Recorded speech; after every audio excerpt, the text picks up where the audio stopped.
Everybody that's tuning in, he just upgrading his IG. Then I'm gonna put on the show for y'all. Krump Talk, episode 9 with the homie HitMan. This legendary shit right here. A lot of people didn't think I was gonna get these OGs to come outside. I got y'all though.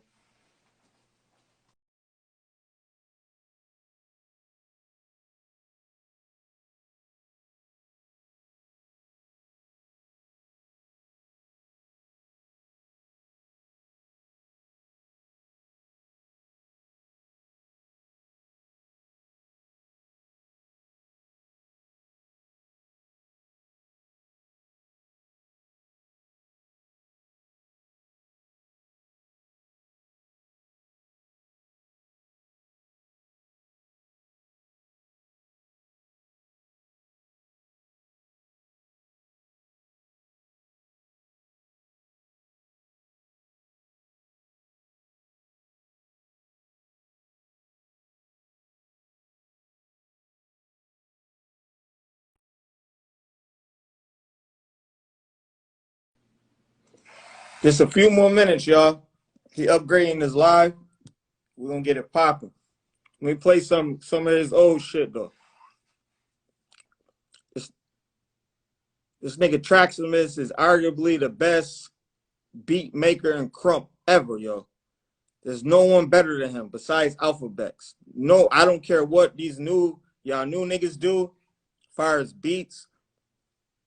No one better than this nigga Traximus. Only Alphabex is, to me, is on his level as far as the history of making Krump beats. So, but we finna get into all this Krump history, man. Everybody stay tuned. He updating his IG.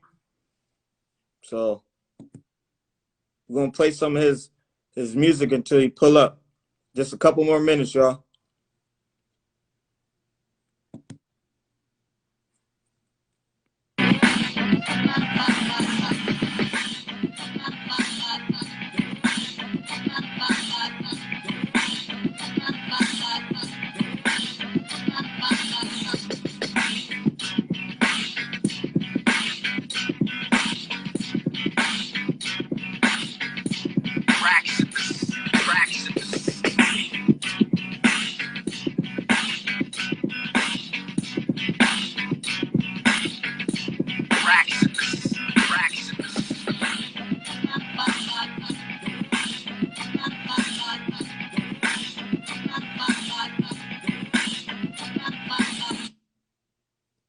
Search what you see.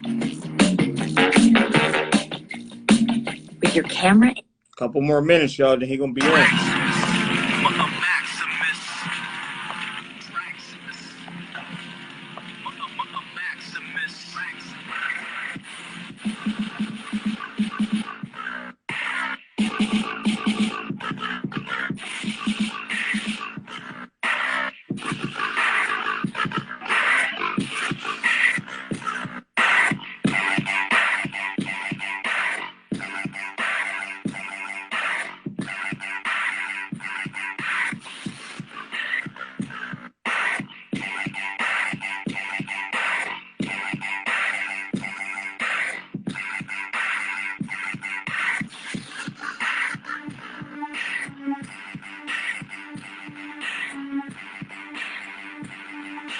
All right, Hitman in the chat, y'all.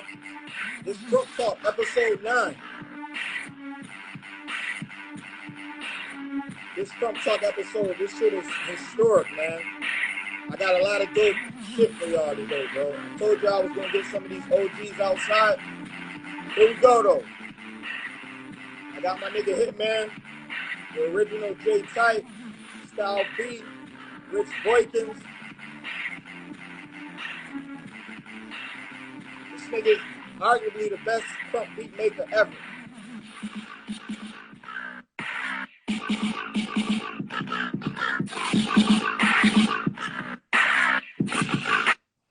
I ain't gonna make y'all wait no much longer, man. Let's get into it, man. Power off. All right, here we go. Yo, Krump Talk, episode 9 with the homie Hitman, a.k.a. Rich Boykins. Let's go.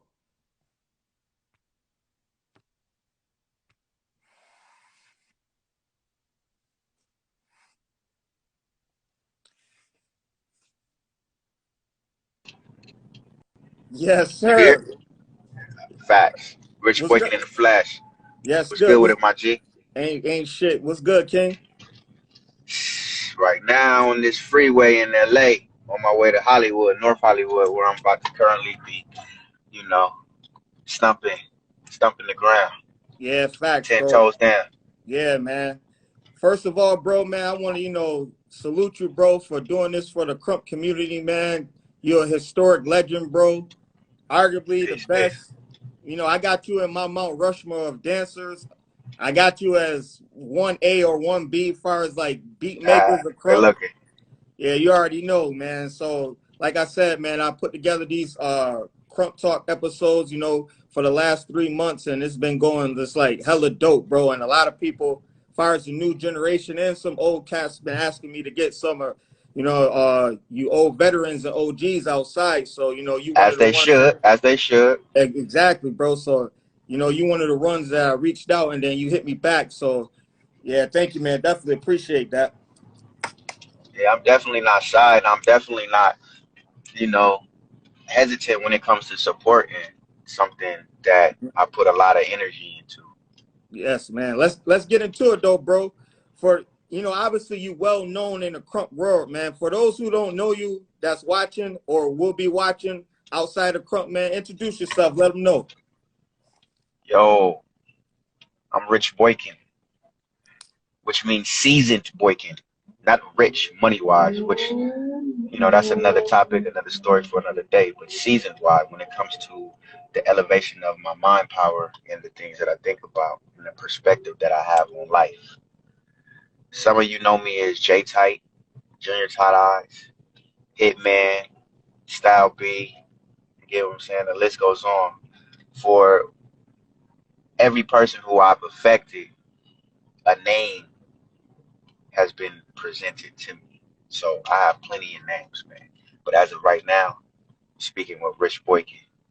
Yeah, Rich Boykin in the flesh. Yeah, that's a fact, bro. So let's get into it, kind of let everyone know like how you originally started getting into Krump, bro. From your transition from like New York to Cali, how all that played out. Well, I've been dancing my whole life. Originally I'm from Buffalo, New York. My dad, my people, what I'm saying, they used to have us entertaining them while they would be listening to James Brown, drinking beers, smoking, and that was our sessions. Me and my sister, that was our sessions back then in New York, Buffalo. I came to California at 11 years old. I had a big homie named Mikey, which was Big Mickey, and he was clown dancing. He was real popular. He was actually one of the, I don't know if he was the first Lil Mio, but he was a Lil Mio. So he was the one who actually like discovered me, and that's where it just started from. 2000, I believe that was 2002 when I started clowning. I already been dancing, remind you, Mm-hmm. but I started clowning at 11, and then the style just kept elevated. It was a group of people who was doing it in different ways. So it was like every week it was a different move. It was a different move. It was a different move. You had to keep up. So one day Krump just was like a big bang. You know what I'm saying? Like it just was like overnight, everything just changed. And I agreed more with that style. You know what I'm saying? Like I agreed more with that. And pretty much, really, it wasn't like everybody that was clowning and crumping. It really wasn't a difference. Like everybody that was around each other that was dancing was just still just we was just getting off. But Mm-hmm. when the style just kind of like just changed all the way to where like it was no more popping butt. You know what I'm saying? It was no more dancing like rotating, like doing none of that stripper type of dancing. You know Mm-hmm. what I'm saying? It was none of that. It was just all out. All of it was over with, like just like overnight. That was looked at as shunned, like it was shunned. You know what I'm saying? Like it was looked at as like dirt. Like you don't, that's not real dancing. Like that's, you know what I'm saying? How our perspective was on it at that time. And then I ended up running into, like after doing all my work, putting in all my work, I ended up crossing paths with Todd Eyes. You know what I'm saying? He told me I could come live with him or whatever the case. And well, Mama Eyes actually, I was a little runaway child. Mm-hmm. And I went over there and I became Baby Tight Eyes, and that's where I impacted the world. It was just that's to sum it up. Before I Mm-hmm. got the Tight Eyes, I impacted him just from just my story of just being raw, and I impacted everybody. But you know, I was also impacted as well. You know what I mean? Mm-hmm. I learned something from him, a lot of things from everybody. We all learned stuff from each other. But yeah, that's how you know. That's to sum it up. My story when it comes to that. Dope, bro. Very dope, man. And for all that's everyone that's tuning in, this is like some historic shit that, Hitman is, Facts. blessing the culture with. So everybody, that's pay attention. For those that's gonna be watching, if they didn't make this interview, everybody just pay attention, you know what I'm saying? This is a classic interview. So, Shit. piggybacking off of you with meeting Tight Eyes, bro.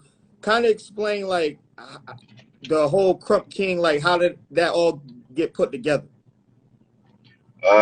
Well, I met Side Eyes Chaz. I met him a long time before I actually became a Tight Eyes. I met him when I was dancing for Cartoon Family, and I was actually um, Tiny Miho. I was Tiny Miho. Then I went to Little Trouble, and Trouble, my big homie at that time, he was Little Tight Eyes.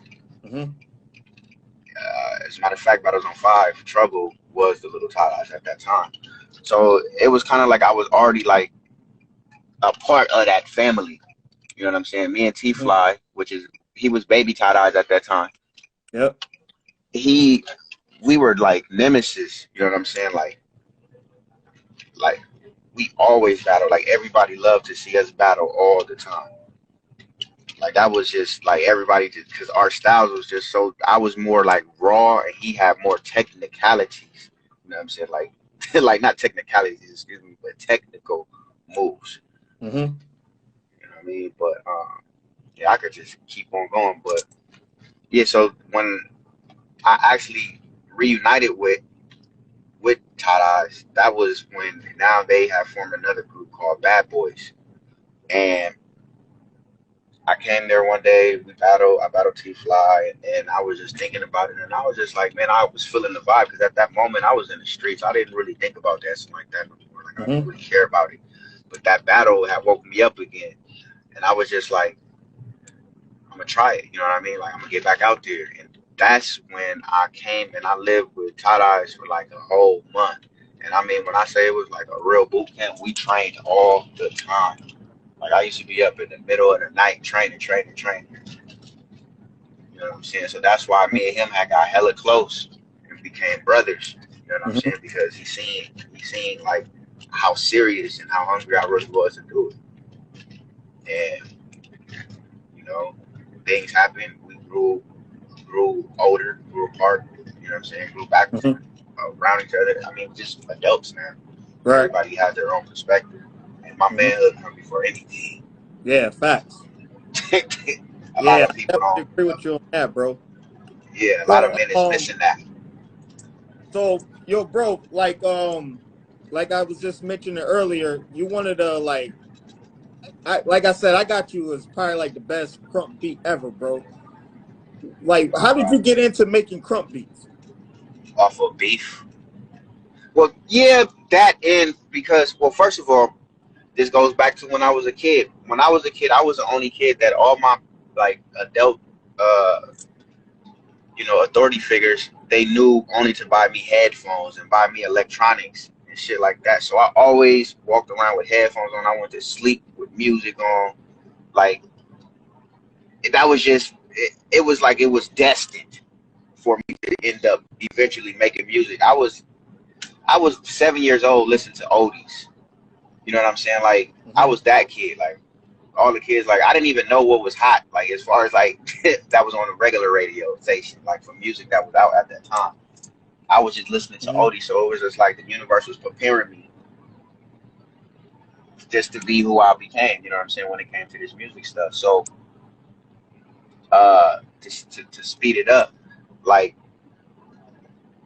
it all really happened when J Squad, um, J Squad were making beats. They weren't making crump beats, but it was beats that we could dance to. And me and Crush was actually the ones who connected tie dyes with the crump beat. Like we were the ones who did that because we came and we had one of the J Squad guys, Jesse. We had him, Little Smooth. We had Mm-hmm. him make a beat for us, and um, we took it back to Ty Eyes. He heard it, and all of a sudden, he just wanted to rap to it, and that's where you get the crump music came from. That right then and there. But we directed Little Smooth. Me and Crush directed Little Smooth on what we wanted to hear. Wow. We directed, so it was like we were secondhand beat makers. He was the vessel that we used to, you know what I'm saying, to Mm-hmm. make it happen for us. So that was the first time that I actually had the experience seeing something be made. So I looked at everything. I mean, I paid attention to all of it, all of it, all of it, all of it. We all end up kind of like getting into like a heated situation to where we separated from doing business together. Mm-hmm. And it was a little mild beef, but that had influenced me. It had influenced me to want to like make beats myself. I'm like, man, forget this. I know I can do this. Anything that I want to do, I know I can do it. I always had that mind state. So I start making beats. You get what I'm saying? I start making them. What happened was everybody was laughing at me. This was my first week. I went to this dude named J Trax, who was like the person who really like. If it wasn't for him, I wouldn't have been making music to this day because he was the only person who at that time had heard my music and was like, yo, this is your first beats. He was like, dude, for this to be your first beats, you actually tight. And I was like, what? He was like, your mixing is good. He just started explaining all the stuff that was good. And then he Mm-hmm. showed me some shit. He showed me some stuff that really was just like, yo, I'm like, yo, this is hard. I've been wanting to know how to do this, and that influenced me to keep going. Within the next year, I had my beat in the movie. But just to back it up, the Michael Jackson beat, which was made by J Trax, that was inspired by me because I went to J Trax's house. This is the beat that I battled Junior Bag to. I went to his house, you know what I'm saying, when I was the day that I showed him my beats. And I Mm-hmm. asked him, can he make this one beat for me? And it was the Michael Jackson beat. You know what I'm saying? And we were sitting right there, and I was like, I wanted to be like, it got to be Buck. I'm like, you got to be like, dun dun dun dun dun dun dun dun dun. He was like, okay. He started doing it, and when he started doing it, he really started bringing it alive. And I was telling him all the sounds that I can hear, and he added them to it. So once again, he was a vessel. I was the influencer. You get what I'm saying? I didn't Mm-hmm. know how to do what he knew how to do at that time, but I had the vision, and I had the idea, and I had the ear. So once that came out, it was people was heated. People thought I made it, but it was like it. I kind of did, but I didn't use no hands. I just used my mind to be able to clearly project that to somebody else, and they Wow. was able to bring it to life. Wow, man. So like far as like you coming up with your creative music and beats, bro, what's like a process like how was your process on you like making like tracks for like events and sessions? Is there a difference between the two? Mm, nah, not really. Like half of the beats, I wasn't really even making them for the sessions. I was just making them because I just love to make the music. So by time it was like time to go somewhere, I had so much music, I just would play songs, and whichever ones everybody liked the most, those was the ones that was coming out, and those was the ones that we was gonna dance to. Dope, bro. Dope, bro.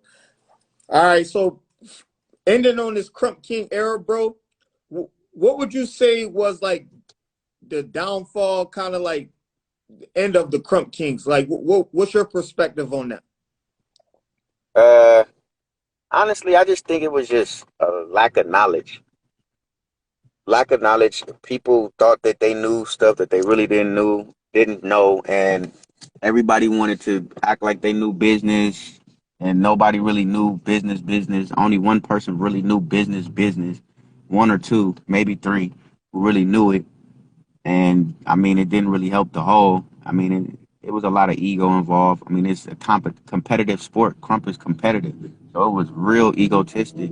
You get what I'm saying? And then Mm-hmm. like things just start happening that were unnecessary. But it was just time for everybody to go their own separate ways. Like a whole bunch of people that came out of that movement are very, very successful. I You know agree. what I'm saying? Oh, very, very successful. I mean, look at a lot of these people. You know what I'm saying? Like people like T Fly, for an example. Like this dude is a millionaire. You know what I'm Mm-hmm. saying? Like he ain't around or nothing like that. Look at Lil C. You know what I'm saying? I don't know what his pocket is looking like, but I know that he's a progressor. You know what I'm saying? And I know that he ain't doing bad. Miss Mm-hmm. Prissy ain't doing bad. Miho ain't doing bad. You know what I'm saying? I'm not doing bad. Rapture not doing bad. Crush not doing bad. A lot of them cats in Vegas not doing bad. People in New York not doing bad. You know what I'm saying? So a lot of things came out of that movement that I think may not have happened if we all would have stuck with that movement. We probably would it died out. You know what I'm saying? It just died Mm-hmm. out. It was over with. It was time for everybody to spread their wings, And then they tried to relive it again with all these other movements like um what was it? Uh, I forgot where they used to throw the redemption or whatever the case. I just know that everybody kept on trying to relive what we had did.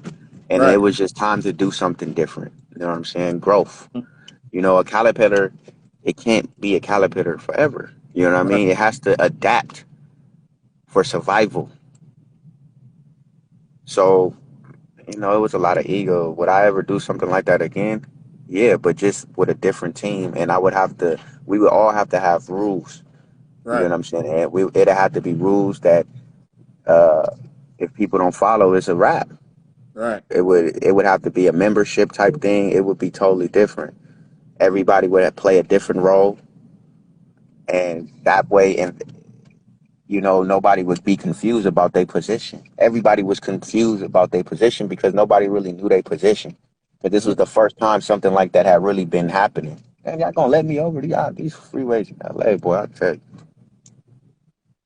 So, re since you brought up like forming a team and and having a crew, you arguably, is a part of still, and you guys created the mob, which is arguably the coldest Krump, group form ever.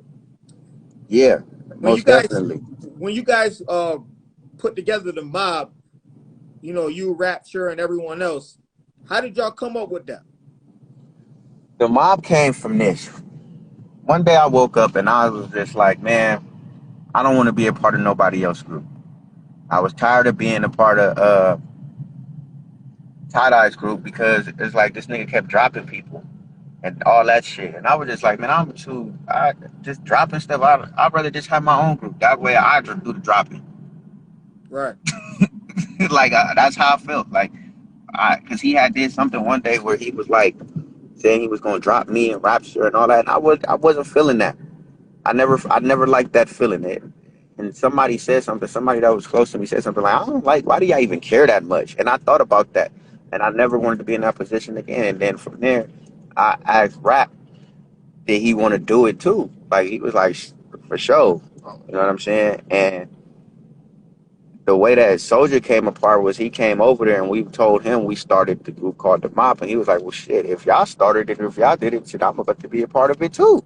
And Mm-hmm. boom, now you got the three heads of the Mob. Uh, like the mob, like what a lot of people don't know, some do know, it stands for most original beings. Originally, we was gonna be called the '08 mob because we started in '08, but we was just like, nah, that's corny. We just gonna be called the underground mob. The underground aspect came from it, from us, from the perspective of us, like we always looked at ourselves as underground compared to like Chaz. Like we felt like he was more in the limelight, and we was the ones who was like in the background, underground, like keeping shit really alive Right. because we stay creating stuff. Like me and Rapture, like we created so much stuff, like in the time of us practicing together that, like, I look at stuff today and I still don't be that amazed. I get excited when I see. I be like, that is, if it's dope, it's dope. No lie, if it's dope, it's dope. But when I think about all the stuff that me and Rapture made up, that a lot of it we never even really put out because of all the things that has happened within the Krump movement and the changes. Mm-hmm. Like, dude, like it's ridiculous. Like ridiculous. So Facts. I'm gonna make this statement, right, bro? And I want you Yeah. to tell me if you disagree or you agree. So me personally, I don't think the Eyes name would have been as big as it was back then and currently if it wasn't for you and Rapture. How you feel about that? Um, Most definitely that.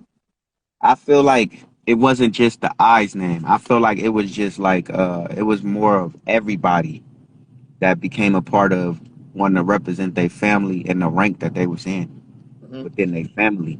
Cause that's what we had represented. Cause we really was like on some family stuff. Like whenever we went to the store, we all made sure everybody got something.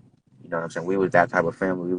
It was a lot of us in one house, one 3-bedroom house. You know what I'm saying? Sleeping on floors and sometimes not even knowing if we was gonna eat that day.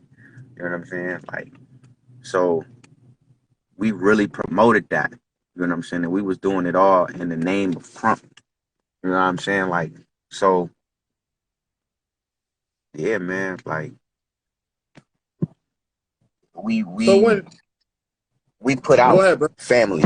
It's really what we put out. Me and Rapture. Like we put that it was okay to be a part of the family and just represent where you was from. Right.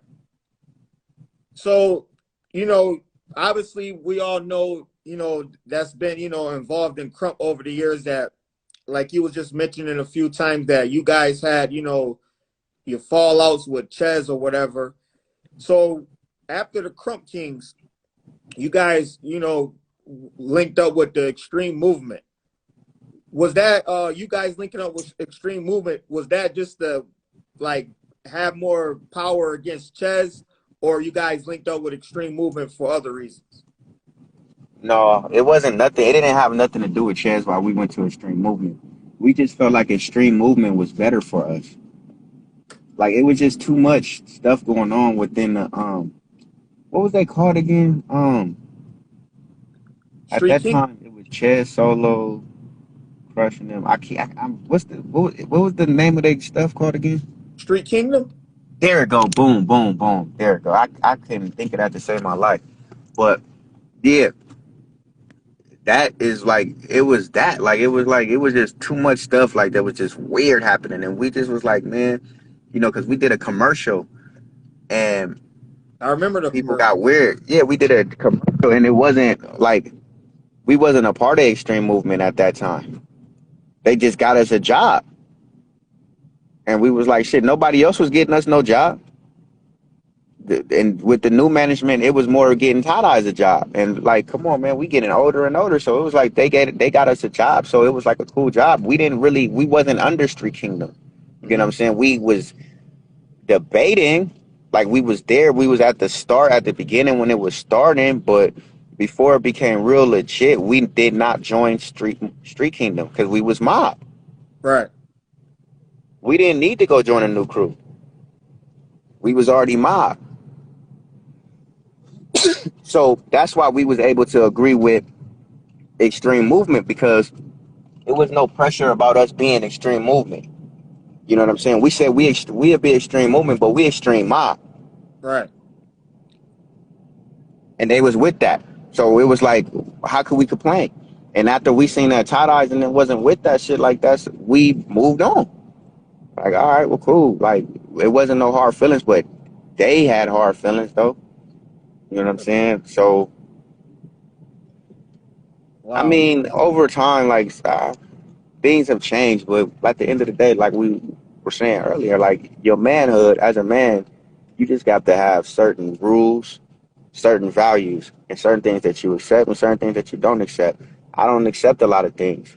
Right. I have standards, you know what I'm saying? So me being the man that I am, I know when it's time to not hang around another type of man. Right.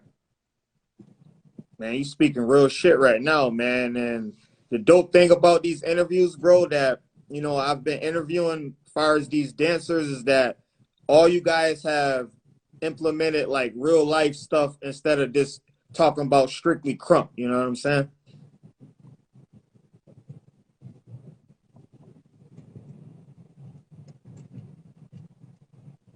What was that? You asked me a question? Yeah, I said what's dope about these interviews is that all you dancers, you guys always implement like real life, stuff instead of always just strictly harping on the dance aspect. You speak real Right, life. Well, right. Because at the end of the day, man, we only have the now, the present moment, bro. Like, you know, you got to ask yourself this question. I'm gonna ask you this, man. What's the wealthiest place on earth? I would say heaven. Okay, that's a good answer. But I said, what's the wealthiest place on earth? What would it be like? Yeah, home.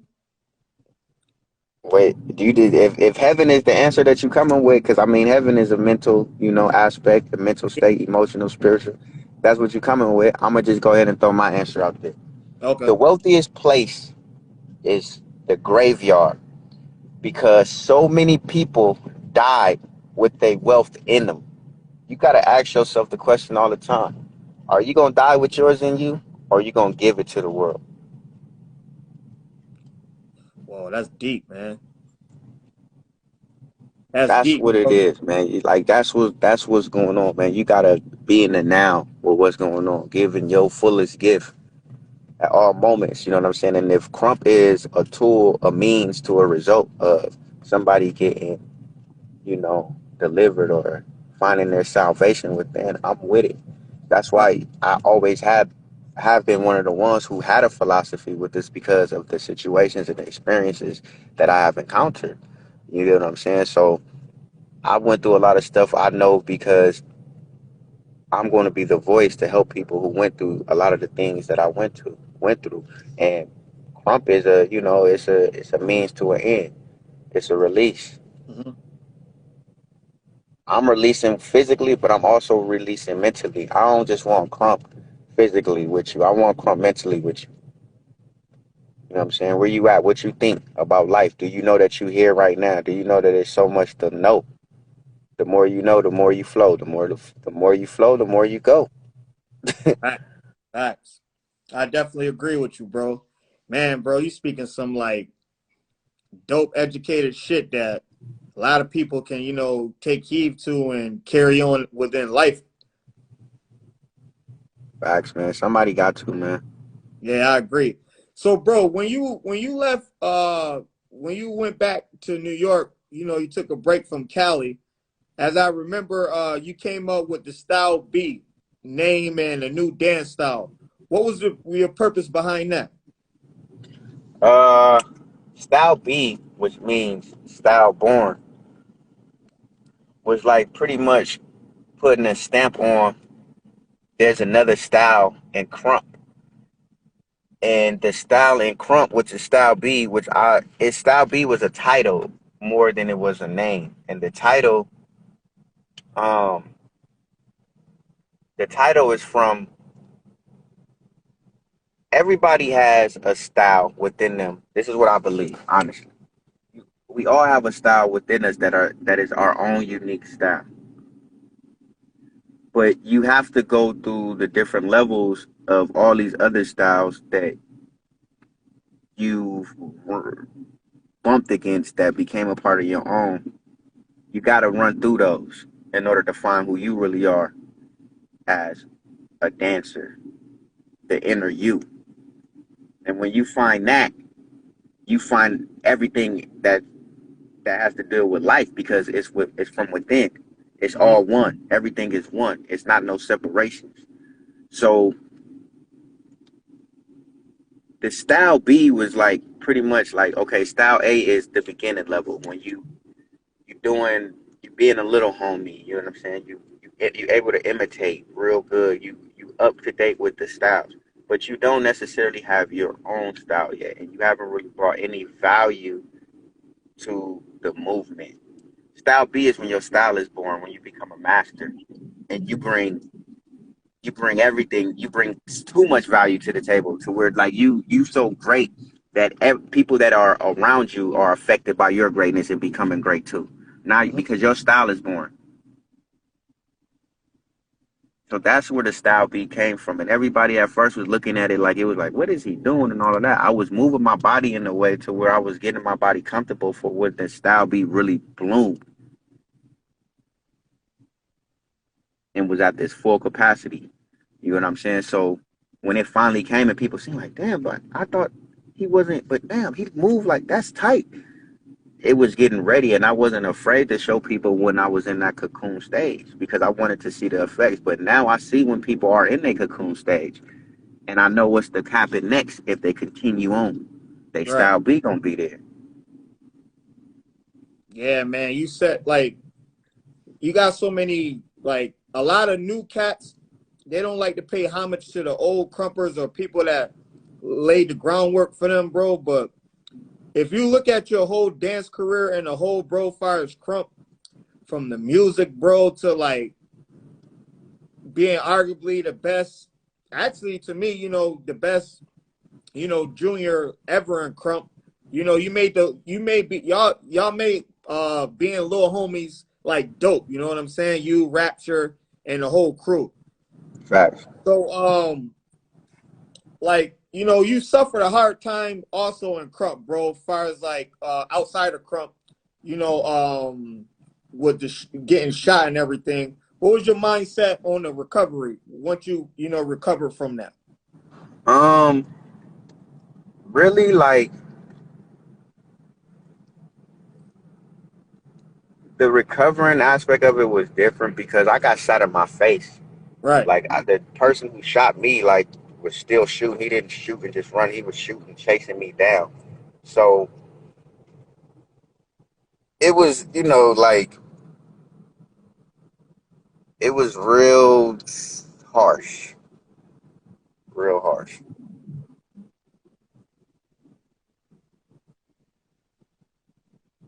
Okay, Yeah, hold man. on, I'm on a free. I gotta get over real quick. Nah, you good, bro. Yeah, man. So it was harsh, you know what I'm saying? Because I didn't expect to ever get shot like the way that I did, or Mhm. somebody to try to kill me that I didn't even know. So I tried to dance a little bit after that, but I kind of isolated myself. I have PTSD and all type of crazy stuff. I used to wake up with chills. You know what I'm saying? And Krump just wasn't doing it for me because I felt like it was just it. People weren't really supportive the way that I would believe that they would be. So I kind of just backed off, and I only stayed around people who was really supportive. Right. But it was definitely a paradigm shift. It was mind changing.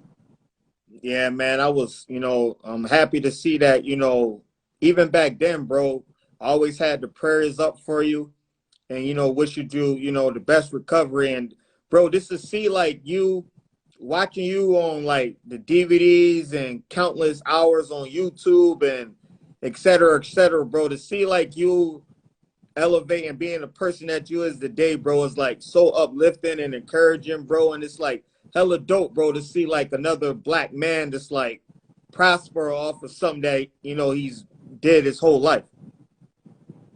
Right. I understand.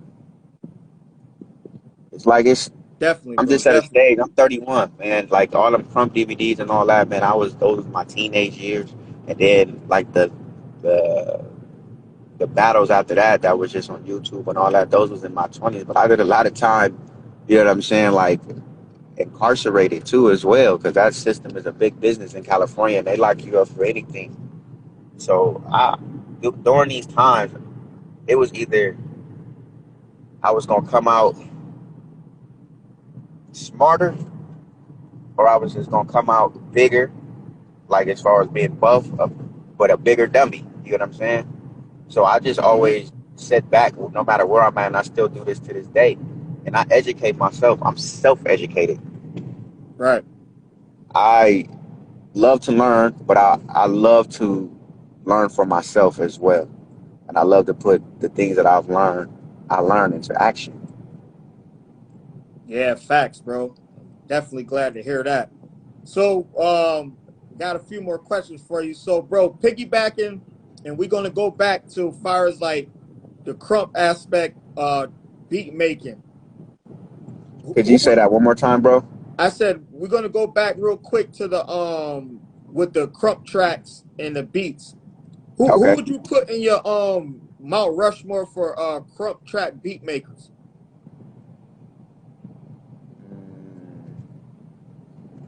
Well, And then starting with myself. I'm gonna give you my for it when you've done. Okay. Well, I'm gonna start with myself. Uh, After me, I would say J Tracks, definitely the J Squad niggas. Anybody that was a part of my camp, like Rapture, all them niggas. Spears. Spears is the only person who I know who is really able to like emulate a sound that I created Hmm. and put his stamp on it too. So definitely Spears. Um, I mean the list goes on, but I mean that those are the top people. Anybody who I forgot is not that I don't like. Like I like foolish music too. It's just so many people that I think is dope. But then it's people who it's not that I don't think that they're dope. I just don't think that they're creative Right. because the music that they're making sounds exactly like everybody else's. Like I call it conformity music because everybody's conforming to a certain sound. And when everybody's conforming to that certain sound, that's the dance style that you're going to see too. Because the dance without the music is really nothing. Hmm. Hold on, really, really quick. I'm trying to get over on this freeway. That's a pretty cold list, bro. These people out here, boy, they don't complain.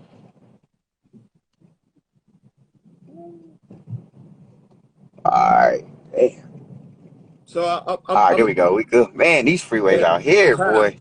So you just named some pretty like historic beat makers, bro. I'm gonna give you Mount Rushmore, far as the beat makers. You ready? Yeah. All right, I got you. I got Alphabex. Oh yeah, yeah, yeah. He dope too. I got Roximus. Right, right. And then I'm gonna throw a person you probably won't expect me to say, but I just felt like when he was throwing out his music, it was like, damn, man. But then again, damn, man. I'm gonna have Spade as number 4 just because he was one of my favorites. But of course, like Rugged Child, obviously he part of y'all Oh camp. yeah, yeah, yeah. Yeah. Yeah, that's like he was under when I said my camp, like because Yeah, like we always together doing it. yeah, facts, bro. So like I was like, we've been messaging the last few days back and forth, bro. I'm gonna put together a Krump verses on my podcast, right? And I I'm with it. definitely I already said I'm down.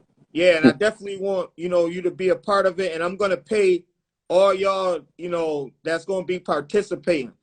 So if I was to put you against someone who you think you will lose to anybody just because of you being one of the main creators?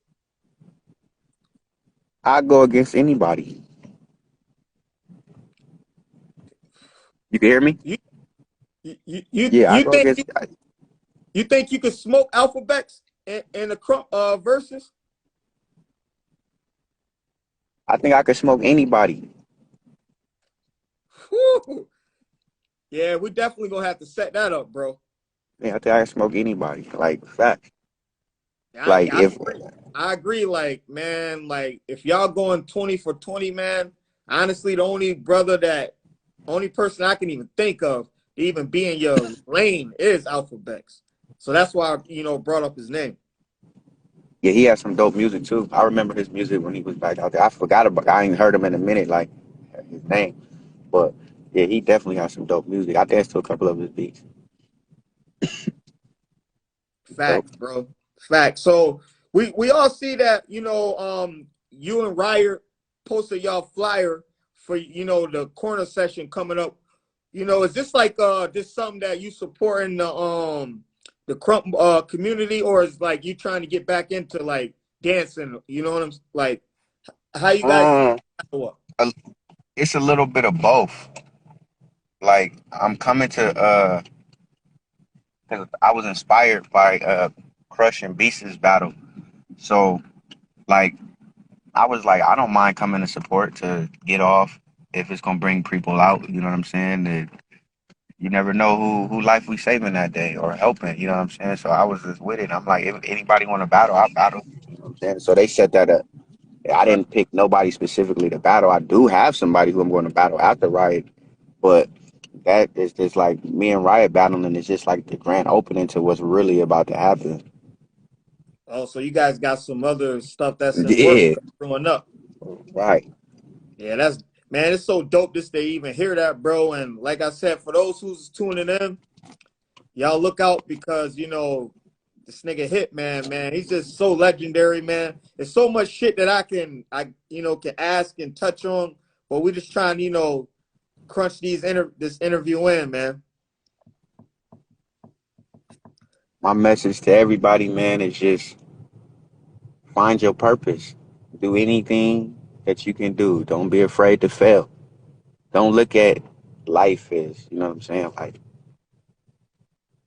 a place where failing is not mandatory to learn, because it is. Right. It's better that way. You know what I'm saying? When you fall, you got to learn how to get up. Mm-hmm. What you gonna do? Everything is determined not by what you do, but what you do after something has been done to you. Your response to it. I definitely Just agree. learn, man, and try to operate from love as much as possible. Mm-hmm. I got this 2 more questions for you, bro, before I let you go. For sure. All right, so we all know that we lost the homie ER, bro. Facts. RIP to Enforcer. You spent a lot of time, lifelong time, being around him. Kind of let everybody know who didn't know him what type of person he was outside of Crump. Zarius was goofy as hell. He was cool, big kid. He played a lot. He got real serious when he had his son, and uh, yeah, man, like he was Zarius. He was his own self, and he wasn't afraid to be himself. Hmm. We had a lot of we have a lot of history with each other, and I'm glad to have had that history with him because he was an amazing person, and if he like functioned with you, he really functioned with you.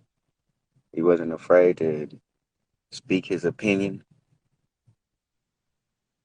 Yeah, he was Darius was Darius. I mean, I the last conversation I had with him, the last time we was even around each other, he Zarius had he came to my house and I made us some burritos. This nigga, I'm talking about this nigga went back, doubled back, tripled back. He definitely wasn't afraid to take your fucking food. But it was fun though. We chilled, we laughed, and he told me about, the little diabetes situation. But me just being the way that I am, I didn't take it that serious because we was always like taught to like be over that type of shit. So I hate that I didn't take it that serious because I would have tried to spend more time with him. He told me, and I'm like, nigga, you gonna be all right. And he Hmm. was like, yeah, but he knew that it was more serious than what he was telling people. Hmm. You get what I'm saying? So I didn't know that it was that serious Right. until I had got that message that he was there. And I'm like, this got to be a joke. I This know, man. definitely has to be a joke. But it wasn't a joke. Yeah, man. RIP to the homie enforcer. Prayers up to still his family and son, everything, man. That was a tough loss for the whole Krump community, man. Most definitely. So last Most question, definitely. bro. This is like something that's been a lot of people that's been on these episodes and has been reaching out to get on these Krump episodes. They had got me to ask you this. So, What's up? you always had a dance rival, and Hurricane was one of them. Why Right. did y'all always bump heads? Say that one more time. The last part. I said that one of your dance rivals was Hurricane. Everyone want to Right. know, like, why did y'all always clash? Well, honestly speaking, me and Hurricane, our battle really the beginning, he called me out over a girl. And I'm not saying that to be funny, but I mean, we too old to get mad about it now. It was over a girl. And um, yeah, he was that's really what it was over. It was over a girl. It started like that. And then I battled him and we had one round. And that's just how it was. Like then he wanted to battle me again. But I always looked up to Hurricane style. So it wasn't really, I was excited about it. You know what I mean? But we really did have that situation over a girl. It was over a girl that I guess they was together or whatever. Uh, Wow, but man. we ended up getting cool because, as you can see, he ended up being a part of Extreme Movement too. Yep, definitely, bro. Yeah. Definitely. Yeah, man. Hitman, man. We wrapping up this interview, bro. I just want to say, man, I appreciate the time, that you took out your day to bless the Crump community and my platform with this interview, bro, man. This is like real dope, and then a lot of people that's tuning in is going to be currently tuning in. You gave them a lot of inside and outside of information and Crump, man, that a lot of people didn't know about. Yeah, man, stay tuned. You know what I'm saying? Like, I got an interview coming up soon too. I mean, not an interview, excuse me. I got a podcast that is gonna be up and running by the beginning of this year, this new year that's coming. So, to everybody who's listening, it's going to be Rich Boykins' show. So stay tuned, and I'm going to be talking about everything. I'm going to be having all type of guests, all type of dancers. I mean, I'm going to be having guests that's just random thugs on the street. It's going to be at all. It's a big audience. So, you know, when I do start there, when I do get there, man, you know, you definitely going to be somebody who I do an interview on as well. All right, man. Thank you. I appreciate it, bro. Let everybody know where they can follow you at, bro, as far as all your social media. You can follow me, find me on Instagram, Rich_BOYKIN7. 7 for the number of completion and God in the flesh. You can find me on Facebook, just JUST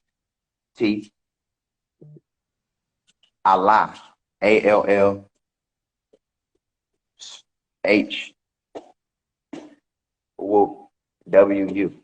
And I ain't spelled that in a minute. And a lot of people want to know, what does it mean? Just means honest. Allah means arm, leg, arm, head. And the Wu is a Chinese term from Sanskrit, which means, how does he say it in a layman's term? It's like you hear, but you not here. So it's pretty much saying like you in the world, but you're not of the world. Got you. So I'm an honest body that's not of the world. Dope, bro, man. Damn, bro, man. This has been like an amazing episode, bro. And like I said, man, it really means a lot that you can support, you know, another brother platform and, you know, and get some more shine on this thing I'm putting together for the Krump movement, man. I thank you, bro, and I really appreciate it. Facts, bro. Peace, peace. All right, man. Salute, King. Peace, peace. Yes, sir. For everybody that just tuned in, man, I'm glad y'all enjoyed this episode of Krump Talk, episode 9 with the OG, the legend, HitMan, the original J-Type, Rich Boykins. For everybody that's also tuning in, you know, subscribe to the channel. The link is in my bio, Beyond Reality Podcast. And for all the dancers that, you know, want to get interviewed, all you got to do is DM me and we can set it up. But it's been a good night with y'all. Until next episode, I got another, you know, Krump legend coming on, a female. She'll be on tomorrow, so everybody stay tuned. And y'all know my slogan. I'm just a guy that like to talk about reality. Peace.